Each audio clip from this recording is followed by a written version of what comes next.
Nah, dari sini juga kita juga sedikit menyinggung tentang pembahasan bid'ah, Bapak. Ini termasuk yang masalah kadang banyak orang nggak paham. Ketika kita katakan amalan ini bid'ah, kan dalam hadis disebutkan kullu bid'atin dhalalah. Setiap bid'ah itu sesat. Wa kullu dhalalatin finnar, dan setiap sesat di neraka. Nah, ketika katakan ini bid'ah, perbuatan kaum bid'ah, apakah kita pastikan dia masuk neraka? Enggak lah. Kita harus bedakan menghukumi perbuatan dengan menghukumi pelaku. Adapun pelaku, kita nggak bisa ngetahuin surga neraka, bukan urusan kita.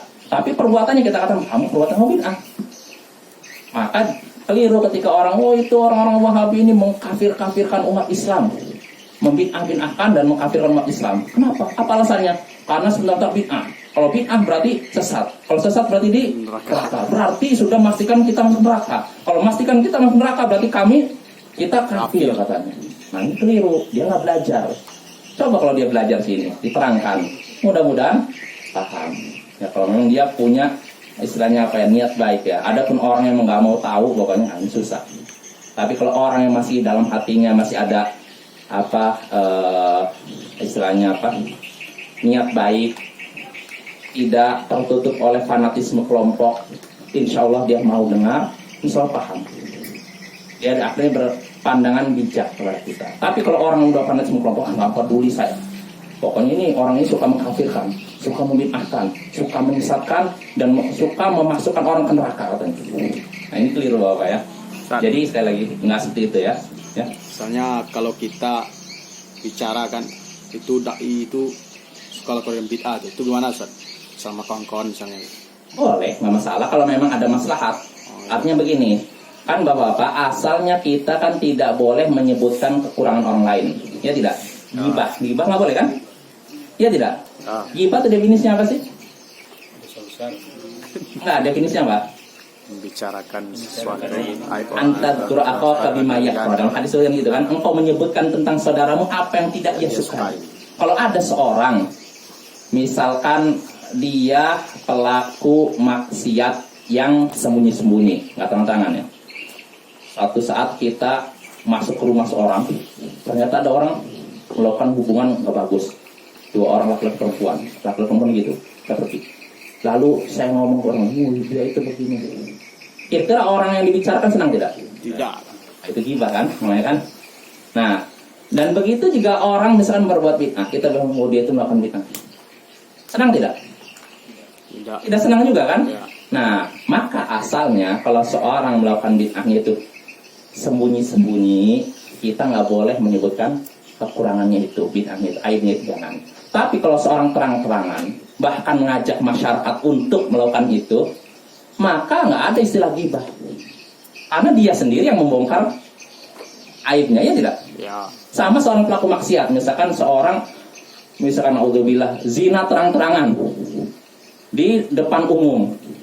Apakah kalau kita menyatakan bahwa dia itu berzina, ini dianggap ghibah? Tidak. Enggak, dia sendiri yang membongkar aibnya. Nah, begitu pula kalau ada orang misalkan melakukan bid'ah terang-terangan, bahkan ngajak orang lain untuk, maka kalau kita katakan si fulan itu pelaku bid'ah, ini bukan ghibah.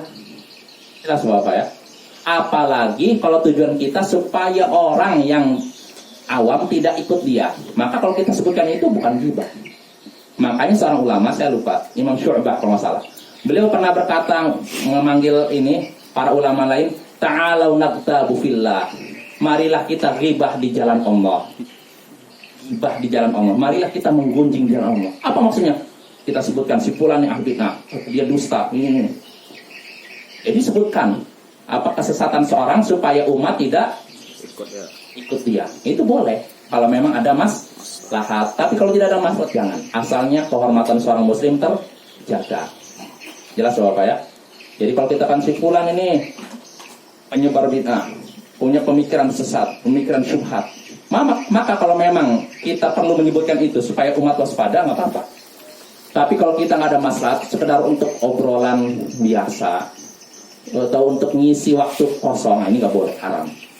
Jelas Bapak ya? Atau kita menyebutkan kejelekan ahli bid'ah, kejelekan orang yang sesat, tapi nggak ada hubungannya dengan umat. Kita menyebutkan, dia itu sama istrinya kasar. Apa hubungannya? Apa manfaatnya untuk umat kalau seorang kasar sama istrinya? Ada manfaatnya? Nggak ada. Tapi kalau misalnya seorang ini punya pemikiran sesat, dia berkeyakinan misalkan Allah bisa menyatu dengan makhluknya. Nah, yang seperti ini perlu dijelaskan ke umat.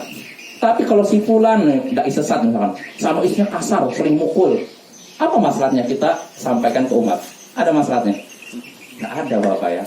Jadi bedakan antara masalah yang ada masalahnya untuk umat, perlu diketahui umat, dan masalah yang tidak perlu diketahui umat. Yang perlu diketahui umat kalau kita sampaikan ini tidak dianggap gibah. Jelas Bapak?